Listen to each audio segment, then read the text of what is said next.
যতগুলো ফাঁসির আসামি আছে। আপনাদের যদি আজকে বিষয়টা এমন হইতো যে বিচারটা ঠিক হচ্ছে না তাই প্রোটেস্ট করতেছেন, দ্যাট ওয়াজ লজিক্যাল আমার মনে হয়। যদি বিচার মনে করেন যে না ঠিক আছে কোনো একটা কিছু হয়ে যে বিচারটা ঠিক হচ্ছে না, মানে যে যার যেটা প্রাপ্য সেটা সে পাচ্ছে না, আপনি কি বলেন বিচার কি লজিক্যাল হয়েছে? হ্যাঁ, বিচার লজিক্যাল হয়েছে। তাহলে আপনাদের এখানে থাকার কোনো মানে নাই। স্যার আমি বলি এখানে শোনেন, জুলাই যদি আন্দোলন বিচার থেকে শুরু যদি করে লজিক্যাল না হতো হেফাজতের তাহলে উপর আপনারা হামলা- রাস্তায় থাকতেন। হেফাজতের উপর হামলা থেকে শুরু করে জুলাই আন্দোলন থেকে এই অবধি হাজার হাজার মানুষ খুন করা হয়েছে।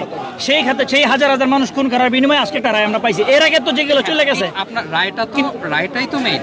রায়টা মেন স্যার, ঠিক আছে, একটা জায়গাতে কিন্তু যেখানে ভাঙচুর পুরো করে, দেশ জানে, ইট টিটিয়া করে, এইটা তো যেখানে স্যার পুরো দেশ জানে যে এই ব্যক্তি দোষী, রাষ্ট্রদ্রোহী, উনি রাষ্ট্রদ্রোহী অপরাধ, সেখানে ওনার অস্তিত্ব আমরা কেন রাখবো? ভাই এইখানে তো আপনার এদের মানে আমাদের দেশেরই তো মানুষ, সব জায়গাতে সারা দেশেই অস্তিত্ব আছে, আপনি কয় জায়গার অস্তিত্ব নষ্ট আমরা করবেন? এটা হচ্ছে ওদের কেবলা, ওদের কেবলাটা ভেঙে দিতে পারলে সব এভরিথিং ওকে হয়ে যাবে। কখনো মানে ঠিক আছে, এইগুলা, এটা আপনি লজিক্যাল চিন্তা করেন, এটা না হয় না, এটা সম্ভব না।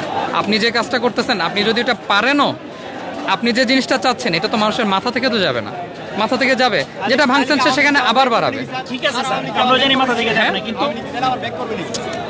এটা মানে ইললজিক্যাল কথা বলতেছেন এই জায়গাতে। এইখানে তো এই প্রশ্ন করার কিছু নাই। স্যারের কাছে ঠিক না, স্যারের কাছে ঠিক না। শোনেন, আমি বলি